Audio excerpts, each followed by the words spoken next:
चाहे कुंवारे मर जाना, लेकिन इन 3 लक्षणों वाली स्त्रियों से कभी विवाह मत करना और हमेशा बच करके रहना और इनसे कदापि विवाह मत करना। कभी जिंदगी में आप परेशान नहीं रहेंगे।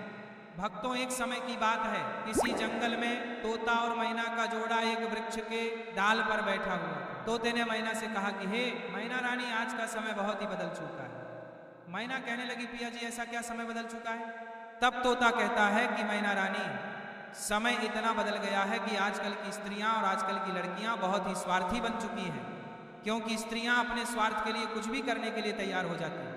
जो काम उन्हें कदापि नहीं करना चाहिए वह स्वार्थ के प्रति स्त्रियां कर बैठती हैं। मैना कहती है कि पिया जी, मैं तुम्हारी बात से सहमत नहीं हूं। स्त्रियां कैसे स्वार्थी हो सकती हैं? आप हमारी नारी जाति की बुराई कर रहे हैं। तोता कहता है, नहीं मैना, तुम हमारी बात पर विश्वास करो।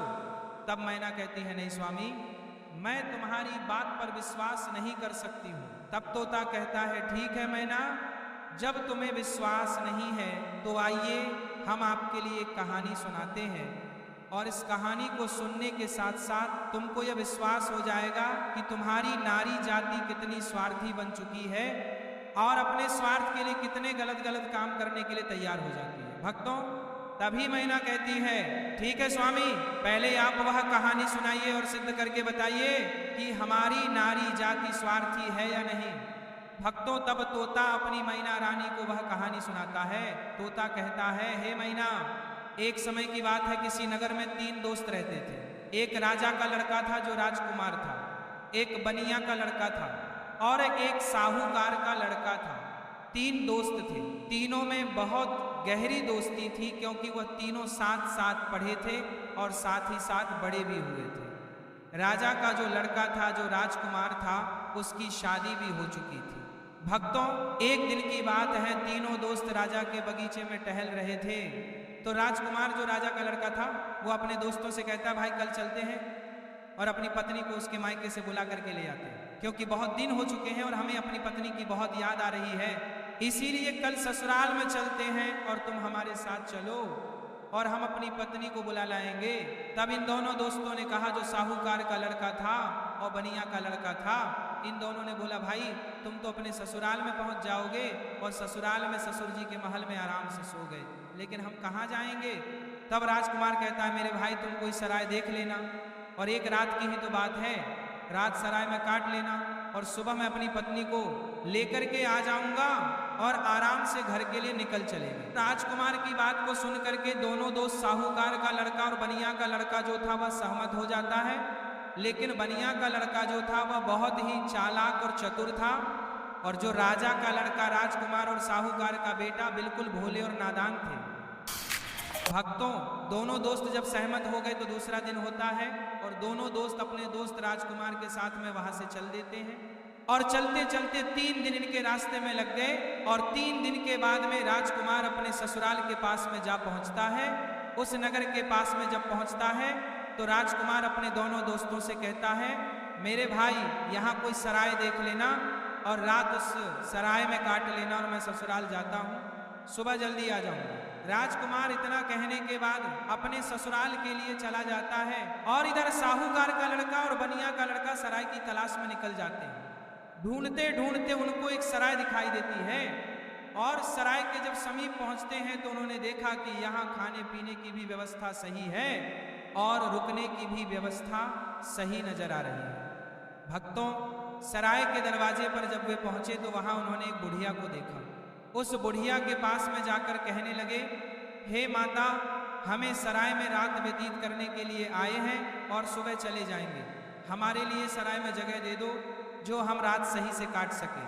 दोनों दोस्तों की बात को सुन करके वह बुढ़िया जो थी वह कहने लगी, देखो बेटा, चाहे कहीं भी रुक जाओ, चाहे कहीं भी जा करके रात काट लो, लेकिन सराय में आप ना रुके, इस सराय में आप रात ना गुजारें। तब दोनों दोस्त ने पूछा, ऐसा क्यों माता?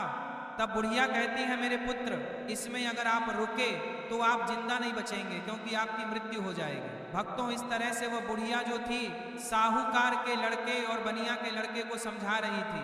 तब तक एक बहुत सुंदर लड़की, एक बहुत सुंदर युवती दरवाजे के भीतर उस साहूकार के लड़के को दिखाई दे जाती है। साहूकार के लड़के ने जब उस सुंदर युवती को देखा तब वह उस पर मोहित हो गया और उसके साथ रात में रुकने के लिए वह तैयार था। उतावला हो रहा था कि किसी न किसी तरीके से हम उसके साथ रात गुजार लें। भक्तों, इधर वह बुढ़िया समझाती रही, लेकिन साहूकार का लड़का नहीं माना। साहूकार का लड़का जो था वह अपने दोस्त से कहता हुआ चला गया कि दोस्त, तुझे कहीं जगह मिल जाए तो तू रुक लेना, पर हम तो इसके साथ में ही रुकेंगे। भक्तों, इतना कहने के बाद में वह साहूकार का लड़का जो था उस सुंदर युवती के साथ में रुकने के लिए वह अंदर चला गया। और जो सराय में एक हॉल टाइप का रूम यानी हॉल जैसा एक कमरा था, वह बहुत गहरा और लंबा था। उसमें वह सुंदर युवती के साथ में साहूकार का बेटा चला जाता है। भक्तों, इधर रात हो चुकी थी और सोने का भी वक्त कुछ समय में होने वाला था। इधर साहूकार का लड़का उस सुंदर युवती के साथ में सराय के अंदर चला गया, लेकिन बनिया का लड़का बाहर रह गया, जो बहुत ही चालाक था, वह चतुर था और समझदार था। बनिया का लड़के ने उसे रोका भी, लेकिन वह नहीं माना। अब भक्तों, बनिया का लड़का जो था वह बुढ़िया के पास फिर से पहुंचता है और कहता है, हे बूढ़ी माता, मैं आपकी बात को समझा नहीं। आपने कहा कि सराय में जो रुकेगा उसकी मृत्यु हो जाएगी और वह सुबह जिंदा लौट करके नहीं आएगा। इसका क्या कारण है, बताने की कृपा करें। तब बुढ़िया कहती है, बेटा तुम उसे रोक रहे थे लेकिन तुम्हारा दोस्त नहीं माना। मुझे डर है कि वह सुबह आपको जिंदा नहीं मिलेगा। बनिया का लड़का कहने लगा, वही तो मैं आपसे जानना चाहता हूँ, माता बात क्या है, खुल करके बताओ। तब बुढ़िया ने कहा, बेटा ये जो सुंदर युवती आपके दोस्त ने देखी, जिसके साथ में वो अंदर चला गया, ये सुंदर युवती जो है ये एक वैश्य है और नागिन है। ये रात में अपना रूप बदल लेती है और जिसके साथ ये रात में रुकती है उसी को डस लेती है और उसको मार देती है। इसलिए हमको डर है, क्योंकि जो भी गया वह जिंदा लौट करके नहीं आया। बनिया का लड़का यह सुन करके घबरा गया और कहने लगा, हे बूढ़ी माता, हमें कोई रास्ता बताओ जिससे हम अपने दोस्त की जान बचा सके। तो बुढ़िया कहती है कि बेटा मैं तुम्हें एक तलवार देती हूँ और अगर तुम उस नागिन का वध कर सको तभी तुम्हारा दोस्त बच पाएगा। बनिया का लड़का समझदार और चतुर था, वह तैयार हो गया और कहने लगा, माता लाइए तलवार, मैं अपने दोस्त की जान जरूर बचाऊंगा, चाहे हमारी जान ही क्यों ना चली जाए। बुढ़िया बनिया के लड़के को तलवार देती है और वह चुपके से सराय के अंदर घुस जाता है और जहां उसका दोस्त साहूकार का बेटा उस वैश्य के साथ में लेटा हुआ था, वहीं पास में एक कोने में जाकर के बैठ जाता है और इंतजार करने लगता है कि कब यह नागिन का रूप धारण करे और हम इसको मारें। आधी रात का समय होने वाला था और तभी वह सुंदर युवती जो नागिन थी वो अपना रूप बदलती है और जैसे ही साहूकार के लड़के को काटने वाली होती है तो उसका दोस्त बनिया तलवार लिए तो बैठा ही था, एकदम से उसने तलवार चलाई और नागिन का वध कर दिया और वह सुंदर युवती मर गई। इस तरीके से उसने अपने दोस्त की जान बचाई और उस मरी हुई नागिन को पलंग के नीचे रख दिया एवं छुपा दिया। इतना काम करने के बाद, अपने दोस्त की जान बचाने के बाद सराय से बाहर निकल आता है और जब बाहर निकल आया तो उसने क्या देखा कि एक सुंदर स्त्री जो है वह जंगल की तरफ जा रही है। उसने देखा और विचार किया कि सुंदर स्त्री जंगल में इतनी रात में कहाँ जा रही है, हमें देखना चाहिए, इसके पीछे पीछे जाना चाहिए और ये जानकारी लेना चाहिए कि ये जा कहाँ रही है। वह बनिया का लड़का जिसके हाथ में तलवार था, जिसने नागिन का वध किया था, वह उस सुंदर स्त्री के पीछे चल देता है और वह बनिया का लड़का सोचता जा रहा है, यह सुंदर युवती कहाँ जा रही। वह स्त्री चलती चली गई और जंगल में एक साधु का आश्रम था और वह स्त्री साधु के आश्रम पर पहुंच गई और जाकर के उसने साधु से मुलाकात की और वह सारा नजारा बनिया का लड़का दूर से ही देख रहा था। जब उसका जाने का समय हुआ तो साधु से मिलने के बाद फिर वो सुंदर स्त्री हाथ जोड़ करके कहने लगी, आज आपसे मेरी आखिरी मुलाकात है। साधु कहने लगा, वह क्यों? तो वह सुंदर स्त्री जवाब देती है, हमारे पति हमें लेने के लिए आए हैं और अभी हमारे घर पर ठहरे हुए हैं। कल मैं अपने पति के साथ ससुराल चली जाऊंगी, आज के बाद फिर मैं आपसे मिलने के लिए नहीं आ पाऊंगी। तब वह साधु कहने लगा, रोजाना तो हमारे पास आती थी, लेकिन अब हमें धोखा दे करके जा रही हो और कह रही हो कि अपने पति के साथ जा रही हो। तब वह सुंदर स्त्री जवाब देती है, हाँ मेरा पति मेरे घर पर ठहरा हुआ है और कल मैं ससुराल चली जाऊंगी, हमें माफ करना, अब मैं आज के बाद तुम्हारे पास मिलने नहीं आऊंगी। उस सुंदर स्त्री के बात को सुनकर साधु को गुस्सा आ जाता है और साधु जो है गुस्सा में उसकी नाक काट देता है। और जब उसकी नाक कट जाती है तो उसे पीड़ा होती है और वह पीड़ा को सहन करती हुई चिल्लाती हुई अपने घर के लिए भाग खड़ी होती है। इधर भक्तों वह बनिया का लड़का सारी बातें सुन रहा था और यह नजारा देख रहा था। उस बनिया के लड़के ने यह देखकर बहुत गुस्सा हो गया और उसने गुस्से में साधु को मार दिया और तुरंत वह से चला जाता है। और आगे चल करके एक मंदिर था और उस मंदिर में जाकर के छिप कर भीतर बैठ गया। अब वो सोचता है कि हे प्रभु इस दुनिया में हो क्या रहा है। अब इधर जो वह बनिया का लड़का मंदिर के अंदर बेचारा चुपचाप बैठा हुआ था, वहां पर कुछ चोर आते हैं और चोर मंदिर के बाहर से हाथ जोड़ करके कहते हैं, हे देवी माँ हम चोरी करने के लिए जा रहे हैं और अगर ये हमारी चोरी आसानी से हो जाए और हम ना पकड़े गए तो कल हम तुम्हारे पास तुम्हारे लिए राजा की लड़की को लाएंगे और उसकी बलि चढ़ाएंगे। इतना कहने के बाद में वो चोर अपनी चोरी करने के लिए चले जाते हैं। और जो अंदर बनिया का लड़का बैठा था उसने जब चोरों की बात को सुना तो उसके पैरों तले जमीन खिसक गई और वो कहता है ये क्या है, यहाँ भी एक हत्या होने वाली है, हे प्रभु यह हो क्या रहा है। भक्तों वह बनिया का लड़का विचार करता है चाहे कुछ भी हो जाए लेकिन मैं राजा की लड़की की हत्या नहीं होने दूंगा। ये सोच करके वह मंदिर में बैठा रहा। इधर भक्तों क्या हुआ कि वह स्त्री जो थी जिसकी नाक साधु ने कटी थी वह अपने घर पर पहुंची और उसने रोना धोना बंद किया। बाकी पीड़ा तो सता रही थी। उसने विचार किया अगर सुबह लोग हमको देखेंगे तो पता नहीं ना जाने मेरे बारे में क्या कहेंगे, हमें शर्म से अपना सर नीचा झुकना पड़ेगा, क्यों ना हम अपने पति को फंसा दें और ये कह दें कि हमारे पति ने मेरी नाक काट ली।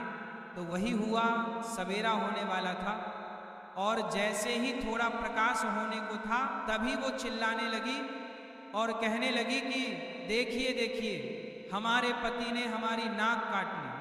भक्तों घर वाले जो थे वो एकदम से भाग करके आते हैं और उसके पति को बंदी बना लेते हैं, जो वो राजकुमार था, जो राजा का लड़का था, उसको पकड़ लेते हैं और पकड़ करके वहां से राजा के सामने पेश कर देते हैं। राजा वो सारा वृतांत जान करके उसको जेल में डाल देता है। इधर पूरा दिन व्यतीत हो गया। उसका दोस्त जो बनिया था उसने पूरा दिन इधर उधर बैठ करके काट लिया और जब रात हो गई तब उसी मंदिर में जा करके वे छुप करके बैठ गया, क्योंकि उसे मालूम था कि यह चोर राजा की लड़की को पकड़ करके जरूर लाएंगे, उसकी हत्या जरूर करेंगे, लेकिन मैं उसकी हत्या नहीं होने दूंगा। जब रात हो गई तो मंदिर में जाकर के तलवार लेकर के छिप कर बैठ गया और इधर आधी रात जब होती है तभी वो चोर राजा की लड़की को पकड़ करके लाते हैं और मंदिर के बाहर बैठ जाते हैं। कुछ देर बैठ करके बातें करते हैं और कहते हैं, देवी माँ तुमने हमारी बातें सुन ली है, कितनी बढ़िया हमें चोरी करवा दी, पकड़े भी नहीं गए और बहुत मालदार भी बन जाएंगे क्योंकि हमने बहुत माल लूटा है। इस तरीके की बातें कुछ देर करते रहे। फिर उनमें से एक बोला, देख भाई अब उस लड़की को जल्दी ले जा और देवी माँ के सामने उसका सर काट देना और उसकी बलि चढ़ा देना। तो भक्तों उन चोरों में से एक चोर जो था वह राजा के लड़की को पकड़ करके अंदर मंदिर में प्रवेश करता है और देवी माँ की जहाँ पर मूर्ति थी वहां पर ले जाता है और उसे लड़की का सर काटने के लिए जैसे ही वो चोर जाता है तो बनिया का लड़का तो वहां तैयार ही बैठा हुआ था और वह चोर राजा के लड़की का सर नहीं काट पाया, क्योंकि उससे पहले ही बनिया के लड़के ने उस चोर को मार दिया और चोर को मार करके उसकी लाश को एक बगल में रख दिया। इधर भक्तों उन चोरों में से एक चोर कहता है, देख भाई वो हमारा एक साथी गया है, वो लौट करके नहीं आया है, अरे तू जा और देख कर आ क्या उसने बलि चढ़ा पाई या नहीं चढ़ा पाई। भक्तों ऐसे ही दूसरा चोर जो है जैसे ही मंदिर में प्रवेश करता है तो वो बनिया का लड़का तैयार बैठा हुआ था, उसने उसको भी मार दिया। कहने का मतलब ये है कि इसी तरीके से उस बनिया के लड़के ने जितने भी चोर थे सारे चोरों को मार दिया और उस राजा की लड़की की रक्षा की।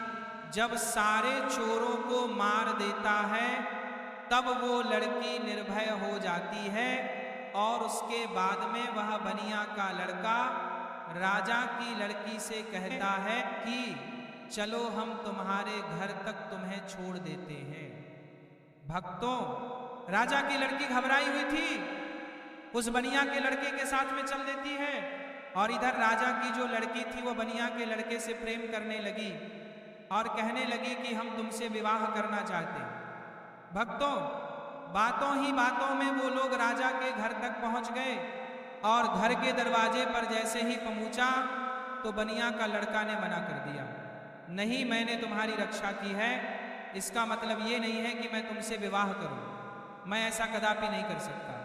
राजा की लड़की को गुस्सा आ गया और कहने लगी, अगर आप हमारे साथ शादी नहीं करेंगे तो मैं आपको जेल में डलवा दूंगा। बनिया का लड़का कहने लगा, जैसी आपकी मर्जी, लेकिन मैं शादी नहीं करूंगा। भक्तों, तभी राजा की लड़की दरवाजे पर चिल्लाती है और कहती है, बचाओ, ये हमको पकड़ करके ले जाना चाहता था और ये हमारी इज्जत लूटना चाहता था। भक्तों, राजा की लड़की को चिल्लाते हुए सैनिकों ने देखा तो सैनिकों ने भाग करके उस बनिया के लड़के को पकड़ लिया और राजा के सामने पेश कर दिया और कहा कि राजा साहब, ये तुम्हारी लड़की की इज्जत लूटना चाहता था, ये आपकी लड़की को पकड़ करके ले जाना चाहता था, वह तो आपकी लड़की चिल्लाने लगी इसलिए मैंने बचा लिया, अगर वो नहीं चिल्ला पाती तो यह आपकी लड़की के इज्जत के साथ खिलवाड़ कर देता। भक्तों, ये सुनने के बाद राजा को क्रोध आ गया और उसने पकड़ करके उस बनिया के लड़के को जेल में डाल दिया, जहां उसके दोनों दोस्त भी मौजूद थे, जो साहूकार का लड़का था और राजा का लड़का था, वो दोस्त भी उसे मिल गए। साहूकार के लड़का को सराय वालों ने पकड़वा दिया क्योंकि इसने एक वैश्य व सुंदर युवती का वध किया, इसलिए वह भी वहां जेल में मौजूद था। अब तीनों दोस्त जेल में जाकर के मिल जाते हैं और एक दूसरे के साथ में वहां बैठ जाते हैं। इधर भक्तों, अगला दिन हुआ और वो राजा दरबार में तीनों को बुलाता है। इन तीनों को राजा ने पकड़ करके जेल में बंद किया था और उन्हें सजा सुनाने के लिए तैयार हो जाता है। दरबार लगा हुआ था और राजा ने जो साहूकार का लड़का था जिसने वैश्य का वध किया था उसे अपने पास में बुलाया और उससे कहा कि क्यों रे, तेरा क्या नाम है, कहाँ का रहने वाला है। तब वह लड़का कहने लगा कि मैं साहूकार का बेटा हूँ। राजा कहने लगा, ये बता तूने वैश्य का वध क्यों किया, उसे क्यों मारा। अब भक्तों, उस साहूकार के लड़के को कुछ मालूम ही नहीं था, जो राजा को बता सकता उसे नहीं मालूम था कि वैश्य का वध किसने किया। वैश्य का वध साहूकार के लड़के ने किया नहीं था जो उसे मालूम होता।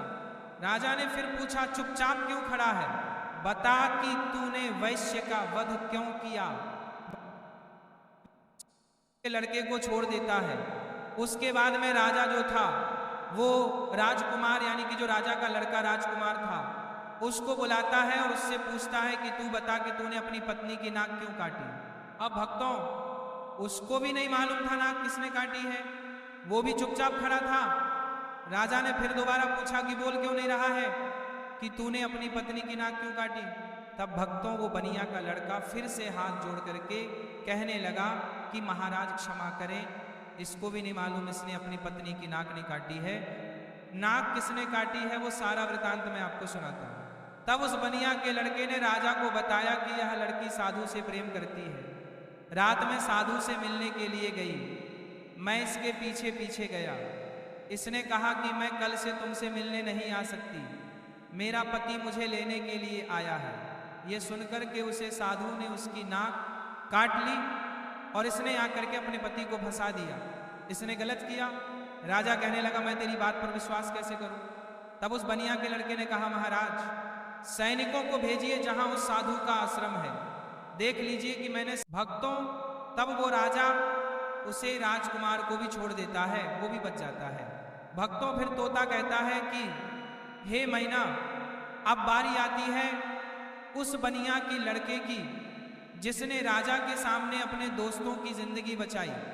राजा उस बनिया के लड़के से बोलता है कि तूने तो अपने दोस्त को बचा लिया, लेकिन अब तू बता कि तू हमारी लड़की को पकड़ करके क्यों ले जाना चाहता था, इसके साथ में दुर्व्यवहार करना क्यों चाहता था।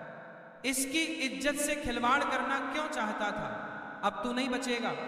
तब वो बनिया का लड़का कहता है कि महाराज क्षमा करें, ये आपकी लड़की जो है ना, इसने हमें गलत फंसाया है। आपकी लड़की की बलि चढ़ाने के लिए कुछ चोर उसको पकड़ करके ले गए थे। मैं उसी मंदिर में था, मेरे हाथ में तलवार थी क्योंकि मैं साधु को मार करके आया, और आपकी लड़की को मारने के लिए जैसे ही एक चोर अंदर मंदिर में आता है मैंने उसको मार दिया, दूसरा आता है उसको भी मार दिया। इसी तरीके से जितने भी चोर थे मैंने सबको मार दिया और सभी मंदिर में ही पड़े हुए हैं। अगर विश्वास नहीं है तो सैनिकों को भेजना करके देख लीजिए। वही हुआ, सैनिक जाते हैं मंदिर के पास में, मंदिर में जा करके देखते हैं तो उन चोरों की लाशें पड़ी हुई थी। तो सैनिकों ने आकर के सारी बात राजा से कही कि महाराज बात सत्य है, आपकी लड़की की रक्षा किसने की है? इसने इज्जत से खिलवाड़ नहीं किया और ना ही इज्जत लूटने की कोशिश की है। वो बनिया का लड़का कहता है हाँ राजा साहब, मैं आपकी लड़की को पकड़ करके क्यों ले जाऊंगा। और सुनिए महाराज, चोरों से बचा करके जब आपके लड़की को घर छोड़ने के लिए ये आ रहा था, तब आपकी लड़की हम पर आसक्त हो गई, प्रेम करने लगी और विवाह करने की जिद करने लगी। मैंने कहा मैं ऐसा कदापि नहीं कर सकता। मैंने जिस लड़की की रक्षा की है और उसके बदले में मैं उससे विवाह करूं, उसकी इज्जत से खिलवाड़ करूं, ऐसा मैं नहीं कर सकता। मैंने उसे मना किया तो उसने कहा अगर तुम हमसे विवाह नहीं करोगे तो हम अपने पिता से कहकर तुम्हें जेल में डलवा देंगे। और उसने वही किया।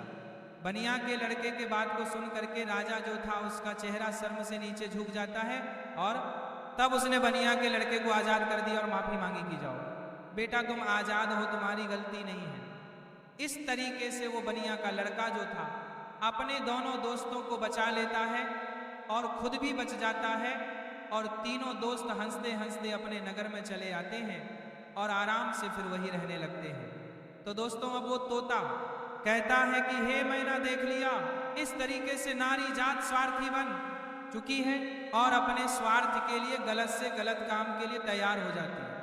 अब उसे गलत काम के लिए चाहे कुछ भी करना पड़े, चाहे कितने भी कष्ट झेलने पड़े, चाहे किसी के भी जिंदगी से खिलवाड़ क्यों ना करना पड़े, लेकिन ऐसी स्त्रियां नहीं मानती हैं। दोस्तों अपने पिया तोता की बात को सुन करके मैना जो है वो चुप हो जाती है। उसके बाद में तोता कहता है मैना रानी, इसीलिए तो मैं सोचता हूं कि चाहे भूखे मर जाना, लेकिन इन 3 लक्षणों वाली स्त्रियों से कभी विवाह मत करना। तोता समझाता है कि 3 लक्षणों वाली स्त्रियां ये है, पहली वो जो पति होकर के भी पराए पति से हित करे और पराए पति से छुप छुप के मिलने के लिए जाए, अपने पतिव्रता धर्म को भूल जाए और उसके साथ में हवस का शिकार बन जाए, तो ऐसी स्त्री से हमेशा बचना चाहिए और ऐसी स्त्रियों से दूर रहना चाहिए। और दूसरी स्त्री वो है जो एक स्त्री तो है लेकिन वेश्यावृत्ति की तरह जिंदगी गुजार रही है, नागिन की तरह रह रही है। अब उसे अपने हवस की इच्छा पूर्ति के लिए चाहे अपने पति का ही कत्ल क्यों ना करना पड़े, लेकिन वो कर बैठती है और नागिन की तरह अपने पति को डस करके उसे मार डालती है। तो ऐसी वेश्यावृत्ति के लक्षण वाली जो स्त्रियां हैं, इनसे दूर रहना चाहिए, इनसे कदापि विवाह करने की इच्छा नहीं रखना चाहिए। और तोता बोला मैना, तीसरी स्त्री वो है जिसकी जान अगर कोई बचाए और अगर वो मरने के लिए जा रही हो और उसकी अगर कोई जान बचा ले और ऐसे में वे मददगार को ही झूठा फंसा दे और उसी मददगार से विवाह की इच्छा करें, उसी से दुर्व्यवहार करने की इच्छा करें और फिर उसको झूठा फंसा करके उसको मरवा डाले या उसे जेल में बंद करवा दें या उसे सजा दिलवा दें, तो ऐसी स्त्रियों से भी हमेशा बच के रहना चाहिए। इनका कोई भरोसा नहीं है कि किस वक्त तुम्हारी जिंदगी को ले बैठे। तो दोस्तों मेरे कहने का तात्पर्य यह है कि यह कहानी हमें यही सिखाती है कि चाहे जीवन में कुंवारे मर जाना, लेकिन इन 3 लक्षणों वाली लड़कियों से हमेशा दूर रहना